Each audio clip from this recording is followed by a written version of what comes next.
그런 분들은 그런 능력이 있다는 거. 능력이 있는데 이 유교 심학도 보면은 대학에서는 맨 먼저 나오는 게 명덕이에요. 명덕을 밝히는 것부터 시작하거든요. 명덕이 바로 하늘로부터 받은 그거예요. 능력이에요. 그게. 그래서 이제 대학에서는 이걸 어떻게 보냐면 하늘로부터 부여받아 얻은 것의 본질이 맑고 밝으니 명덕이라 한다. 이렇게 하고 주자는 이걸 이렇게 해석했습니다.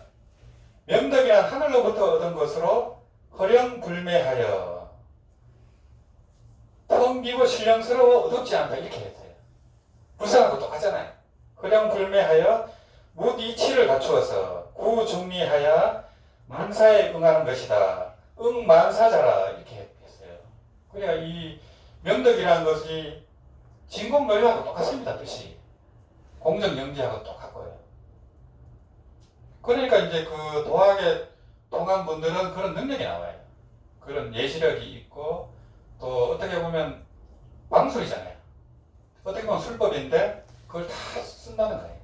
그래서 이제 불교에서는 이제 이런 이제 술법을 이제 하지 마라 하지만은 보살지에서는 술법을 씁니다. 보살지에서 주역이라든지 이런 거 다 해요. 신통력을 쓰거든요. 그 대학에서는 명덕하고 또 친민하고 지어지선이라 할 때 이게 삼강령이거든요. 그래서 그 하늘로부터 받은 그 밝은 덕을 밝혀가지고 백성들을 친민하는 거예요. 백성들을 사랑하고 새롭게 하고 신민이라고도 하고 친민이라고 하거든요. 두 가지 뜻이 있어요. 그래갖고 가장 지극한 선에 이르는 겁니다. 그게 이제 3대 강령이고 또 8초목이 있습니다. 경물, 치지, 성의, 정심, 수신자가 치국평천하거든요.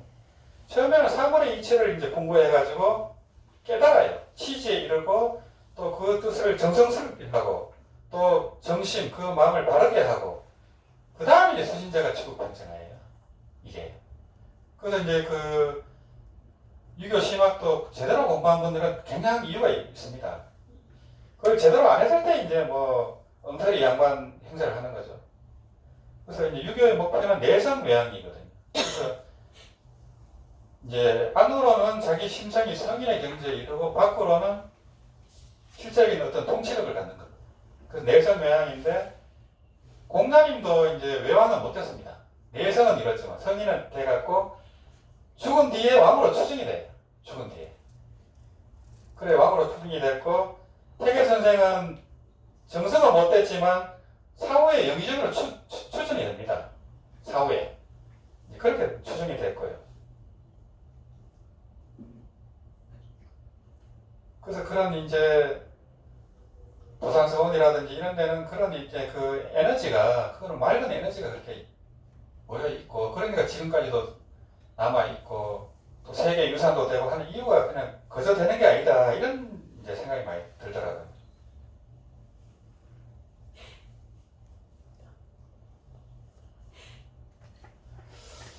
그래서 그 이제 한국의 한학자들은 이 학문 자체를 중국에서 만들었다고 생각하지 않습니다. 우리 동이족의 그 조상들이 먼저 만들었고 중국에서 같이 보완해서 만들었다 이렇게 생각하고 있어요. 그래서 학문 자체의 유래가 이제 산동반도에서 위로 올라와서 이제 만주 쪽으로 올라가거든요. 각골 문자 자체가 그렇게 만주 쪽에서 시작이 됐어요. 그리고 그 태오복희시라든지 소금천이라든지 치우천왕이라든지 요선무탕할 때 손임금이 전부 도미족입니다. 우리 조상이에요. 그 중국 조상이 아니에요. 제일 위에가 보면은. 그래갖고 이제 공자님도 손임금의 후손이라 하거든요. 은나라 손임금의 후손이라 하고 또 너나라 출신이고 본인도 동이족이에요. 공자님도. 그래서 동방 일기부려 하고 동쪽으로 가고 싶다 하고 한 이유가 있습니다. 그만큼 이제 저게 그 대단한 거고 또 그 산동성에 보면은 동의문화박물관이라고 해서 이런 이제 기록이 다 있어요. 있고 금나라, 청나라 같은 경우는 자기들 시원을 신라로 봅니다. 신라. 금나라, 청나라가 중국을 천하통일했지만은 그 근원은 만주예요. 만주고 자기 조상을 신라 출신에 이렇게 생각한 겁니다. 그래서 이제 신라 출신의 스님이 세운 이제 그런 뜻이 있기 때문에 청나라 같은 경우는 변말을 하잖아요. 스님처럼 그렇게 한 이유가 그겁니다. 그래서 청나라 때 이제 출간 항제가 많이 나왔죠. 또 만주라는 만주 땅 이름이 그 문수사리 보살의 그 이름에서 나왔다는 거예요. 그 정도로 이제 후련이 깊은 저거고, 이제 우리 조상이 이제 그 유교 심학을 하고 한 것도 보면은 그 근원이 참 깊고, 결국에는 마음 공부를 하는 거죠. 마음 공부가 있었기 때문에 그런 인진멸한도 이겨내고, 이제 지금처럼 이제 우리나라 이 전통 문화가 세계를 휩쓸고 있잖아요. K 문화, 뭐 K 드라마 해가지고 그런 시절이 돌아왔다는 거고, 이제 타너 스님도 주역 공부를 하셔가지고 예언도만 하셨지만은 결국에는 주역이 만들어진 것도 태어복시에서 만들어진 거예요. 우리 조상이 팔계를 처음 만든 거예요. 그걸 해석한 분이 공자님입니다. 그 계상을 해석한 거예요. 철학적으로. 그래서 이제 그 역경이 내려온 거고, 그냥 결국에는 주역이 시작된 곳에서 주역이 끝나는 겁니다. 그래서 정역이라는 것이 탄생을 했거든요. 김일구 선생이 정역을 또 탄생했고, 후천 세계는 한국이 중심이 된다는 거예요. 주역의 이론이 그렇습니다. 그래서 이제 시만물, 정만물, 막상호간이라 해가지고 이 만물이 시작되고 한 게 간방에서 시작해. 간방이 바로 그 한반도하고 이 만주 쪽입니다. 그래서 이제 그 한남국이 보면은 뭐 역사가 대단하잖아요. 1만 년 역사고 그러거든요. 그런 역사가 쪼그라지고 또 중국에서 역사 왜곡을 많이 했습니다. 그 청나라 때 지금 만주 원류고를 보면은 삼국시대 땅이 우리나라 한반도 땅이 아니에요. 동신라, 서신라가 있어요. 동백제, 서백제 이런 식입니다. 이 중국 땅하고 한반도에 같이 있어요. 삼국시대가. 그리고 그걸 근거로 그 중국에서는 동북공정이라 해갖고 자기 땅이라 하는 이유가 그겁니다. 청나라가 자기 땅이라 이렇게 생각하는 거예요. 근데 청나라는 그 원료를 이 한반도로 보는 거예요. 우리나라 삼국시대. 그러니까 그 사람들도 일리가 있잖아요. 근데 우리는 청나라를 중국 민족이 이렇게 생각을 해버렸잖아요. 거기서 문제가 생겨버린 거예요. 정작 청나라는 신라를 근원으로 하고 있는데 이상하잖아요. 그죠? 그래서 역사가 완전히 왜곡돼버린 그런 식으로 돼버렸고, 그렇지만 이제 그런 이제 원시 반본이라 해갖고 그런 역사는 돌고 돌기 때문에 그게 다 돌아온다는 거예요.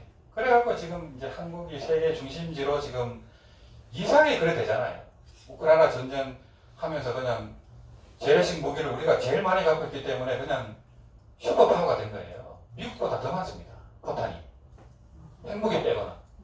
그래서 이제 트럼프는 북한이 핵무기를 보유한 보유국이다 인정을 하고 남한도 핵무기를 만들어라 이렇게 나갈 가능성이 아주 많아요. 그래서 통일만 되면 초강대국이 되는 거예요. 저절로. 그래서 이제 그런 시대가 되는 것도 우연이 아니고, 이런 거는 이제 3세 인가설에 의해서 다 그렇게 지은 대로 만든 거거든요. 우리 민족이 고생한 그런 게 또 보답을 받는 거고, 또 우리 민족이 가장 또 정이 많은 민족이고, 세계적으로 착한 민족이에요. 그래서 이제 나라에 도적이 없잖아요.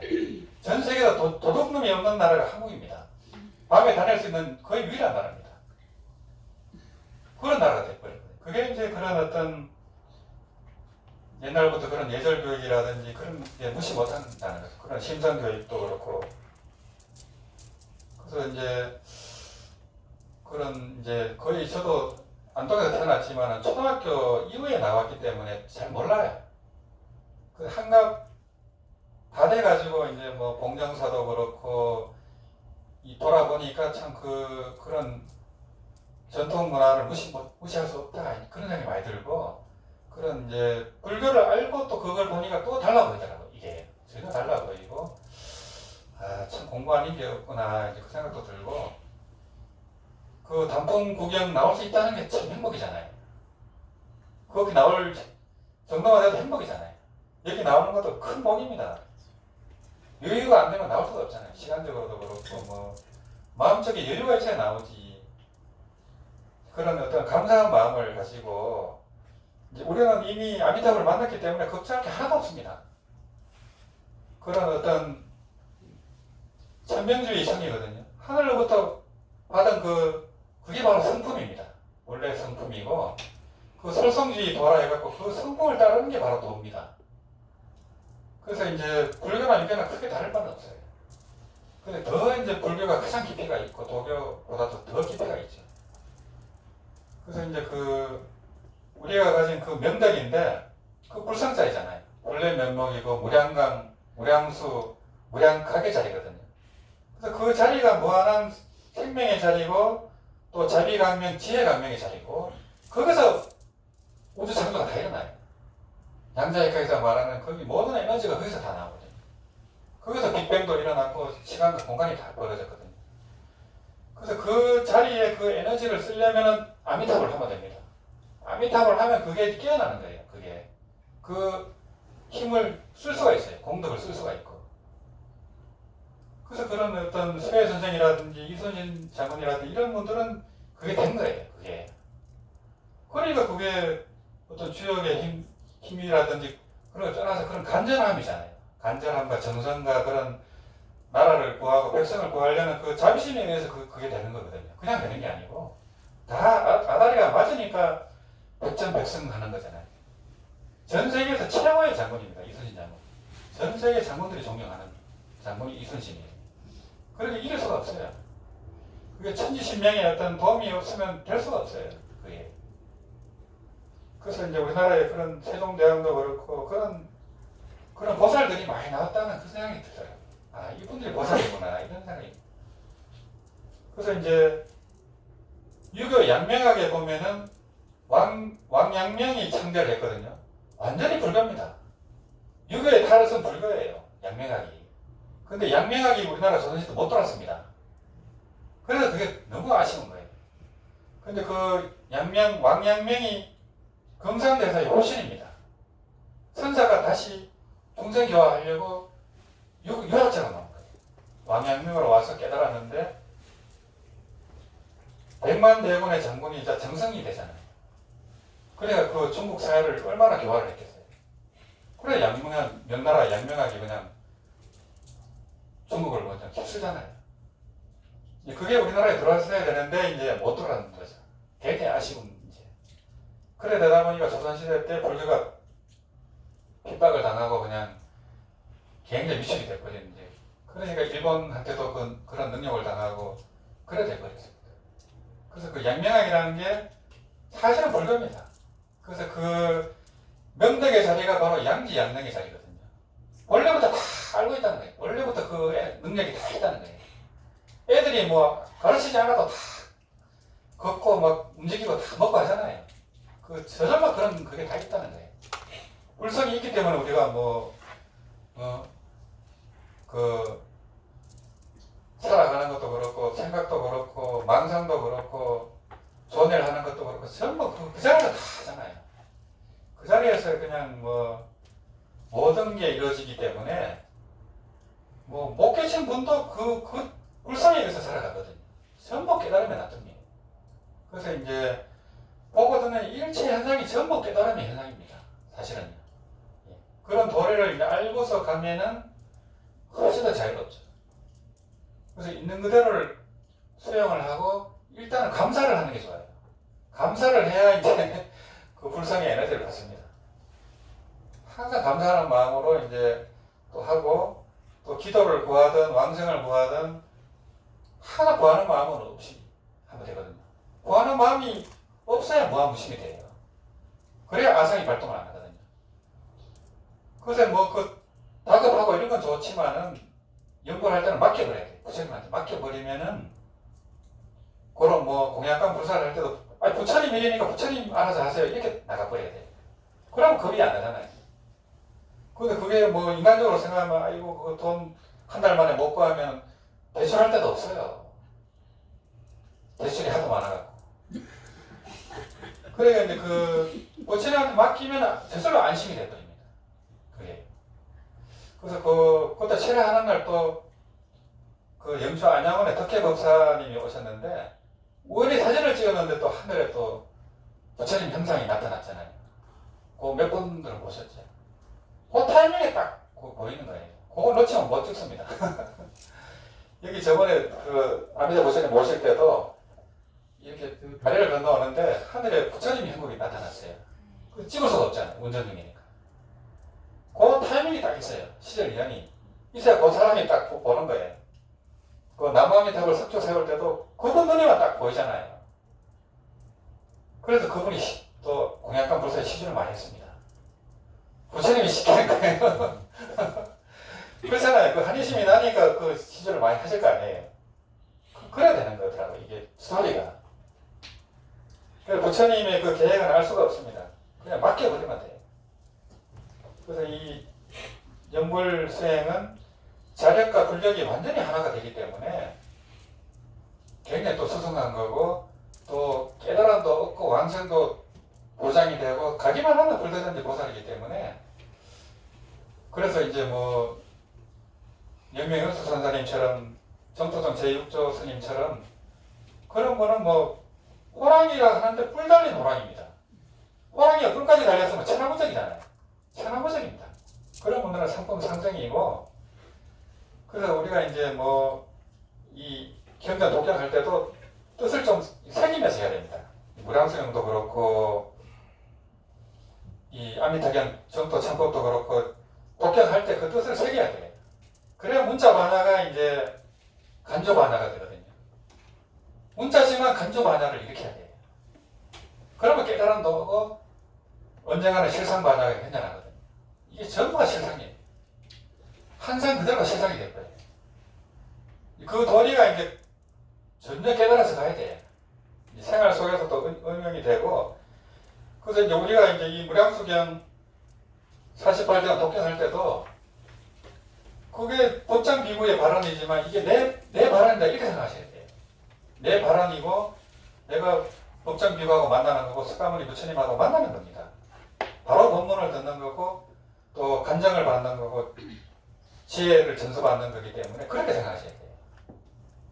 뭐 꿈에서 부처님 측면하고 삼매에서 측면하는 것도 좋지만 독경하는 순간이 바로 측면하는 거예요. 이 무량수경 자체가 아미타불이고 아미타불의 진신입니다. 그래서 그렇게 될 때 심수봉행 해가지고 연불하면은 아미타불의 하신이에요. 본부지는. 그 도리가 이제 무량수경에 그렇게 나와 있습니다. 실제로. 불보살만 차 안에서 피안으로 건네가게 하는 게 아니고 법무도 이 무량수경을 신수봉행해서 사람들에게 전하면 그 역할을 한다고 되어 있어요. 그때는 아미타불 하신입니다. 그때는요. 그래서 그런 이제 이런 이 법문을 이제 새기면서 하면은 훨씬 깊어져요. 깊어지고 또 우리가 수행할 때는 수행 역시 영점입니다. 결국에는 그 우리가 일상에 돌아가서 이 공부한 걸 쓸 때가 이제 실전이에요. 결국에는 실전입니다. 우리가 일상에 돌아갔을 때 성질도 못 참고 하잖아요. 우리가 안 되잖아요. 뭐 아무리 깨달아도 똑같습니다. 그 업습이 있기 때문에. 그런데 이 태계 이항선자 이런 분들은 했잖아요. 그래야 만인이 존경하고 막 그렇게 되는 거죠. 근데 이제 유교는 이제 현실을 우선시하기 때문에 그게 더 잘 된 것 같아요. 지금 생각하니까. 불교는 너무 마음 위주로 하다 보니까 또 그래 됐고. 그래서 이번 시간은 이 정토 참법 독견하고 아미타경 독견하고 또 거기에 이제 아미타경 끝에 보면 발 일체 업장 근본 득생 정토 신주가 있어요. 이 다란이가 이제 일체 업장을 뽑아버리는 다란이에요. 우리가 업장 때문에 고통을 받거든요. 모든 게 마장이 생기고 그냥 법회 한번 나오는 것도 어려워요. 이 일체 업장을 뽑아버리고 근본적으로 왕생하는 이 다란이가 바로 이 왕생주입니다. 그래서 요거 한번 하면은 아미타경 한번 한 거라 하거든요. 그래서 요거를 좀 시간 되는 대로 뭐 48번 하든지 그렇게 하고 이제 마무리하도록 하겠습니다.